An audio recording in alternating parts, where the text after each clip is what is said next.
तिसऱ्या माहिती सत्रात इराणने 20 वर्षात केलेल्या आपल्या व आपल्या शत्रूच्या लष्करी ताकदीमधील तफावत कमी कशी केली व तरीही युद्ध कसे झाले ते पाहिले.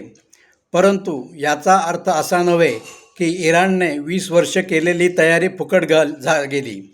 त्या तयारीमुळेच इस्रायलला युद्ध फक्त 12 दिवसानंतरच थांबवावे लागले व इराणची आणखी होणारी हानी टळली.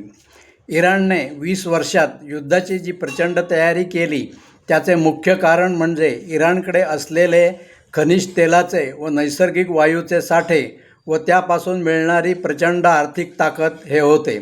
आता भारताची स्थिती काय आहे ते पाहू. एकीकडे शस्त्रास्त्रांचे प्रचंड भांडार असलेला चीन, दुसरीकडे भारताचा प्रचंड द्वेष करणारा व स्वतःचे नाक कापून भारताला अपशकुन करण्याची तयारी असलेला पाकिस्तान व भारताचा नवा शत्रू बनलेला बांगलादेश. भारतीय संरक्षण दलांचे CDS माननीय जनरल अनिल चव्हाण यांनी चीन, पाकिस्तान व बांगलादेश यांनी आघाडी करून भारतावर आक्रमण केले तर भारताची स्थिती अतिशय बिकट होईल असे सांगितले. CDS पदावरील व्यक्ती यापेक्षा जास्त स्पष्ट बोलू शकत नाही. तसेच त्यांनी या आघाडीत चौथ्या नंबरवर भारताचे आणखी किती शत्रू असतील याचा काहीही उल्लेख केला नाही. त्याबद्दल आपण पुढील काही माहिती सत्रात त्याचा सविस्तर विचार करूच. थोडक्यात म्हणजे शत्रूंबद्दल भारताची स्थिती असामान्य अशी आहे हे आपण सर्व नागरिकांनी लक्षात घेऊन असामान्य अशीच उपाययोजना करावी लागेल. जगाच्या पाठीवरील कोणत्याही देशातील नागरिकांनी आजपर्यंत कधीही न केलेली अशी उपाययोजना आपल्याला करणे भाग आहे. तसेच जर आपण केले नाही तर युद्धाच्या बदललेल्या स्वरूपामुळे होणारा सार्वत्रिक विध्वंस भविष्यात आपल्याला उघड्या डोळ्यांनी पाहावा लागेल. ह्या उपाययोजनेचे वैशिष्ट्य हे आहे की ती अंमलात आणण्यास अतिशय सोपी आहे आणि नागरिकांना त्यासाठी काहीच प्रयास करावे लागणार नाही. आता या उपाययोजनेत नागरिकांनी करायच्या दुसऱ्या व तिसऱ्या कृतीबद्दल सांगणार आहे. पहिली कृती अगोदरच सांगितलेली आहे आणि ती म्हणजे या माहिती सत्रातील माहिती देणारे व्हिडिओ व्हॉट्सअप ग्रुप व फेसबुकच्या माध्यमातून जास्तीत जास्त नागरिकांपर्यंत पोहोचवणे हा आहे. इराणप्रमाणे आपल्याकडे तेलविहिरी व नैसर्गिक वायूचे साठे नाहीत, पण आपल्याकडे फार मोठ्या लोकसंख्येची ताकद आहे.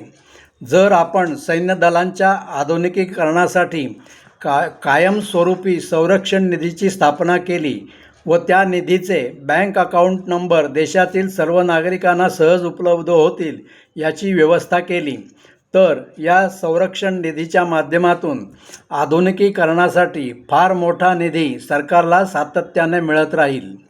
जगातील काही देशात संरक्षण निधीच्या माध्यमातून पैसा गोळा केला गेला आहे. आपल्याही देशात 1962 साली चीन भारत युद्धाच्या वेळी संरक्षण निधी गोळा केला गेला होता व त्याला चांगला प्रतिसादही मिळाला होता. पण युद्ध सुरू झाल्यावर संरक्षण निधी गोळा करणे म्हणजे आग लागल्यावर विहीर खणण्यासारखे आहे. लोकसंख्या ही आपली ताकद आहे असे का म्हटले ते स्पष्ट करणे आवश्यक आहे. आपल्या देशाची लोकसंख्या 140 कोटी आहे. एका वर्तवलेल्या अंदाजानुसार त्यातील 100 कोटी लोकसंख्या ही अर्थार्जन करणारी आहे. प्रत्येकाने 1 रुपया संरक्षण निधीला दिला तरी संरक्षण निधीमध्ये 1 अब्ज रुपये जमा होतात. आता हा निधी जमवणे का आवश्यक आहे हे सांगण्यासाठी आपल्या सेनादलांची व आपला शत्रू नंबर 1 म्हणजे चीनच्या सैन्यदलांची काय अवस्था आहे ते सांगतो. म्हणजे आपल्याला कायमस्वरूपी संरक्षण निधीची आवश्यकता का आहे ते लक्षात येईल.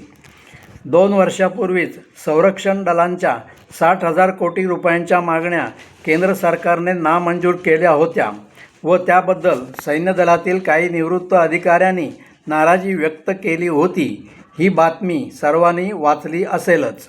तसेच आपल्या नौदलाला 15 वर्षापूर्वीच समुद्रातील सुरुंग शोधून ते नष्ट करणाऱ्या जहाजाची उणीव जाणवली होती.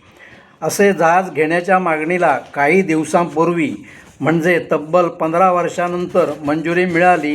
ही बातमी सर्वांनी वाचली असेलच. आणि त्या बाबतीत नौदलाला असे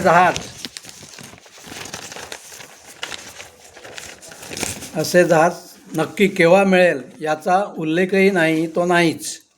सर्वांनी लक्षात घ्यावे.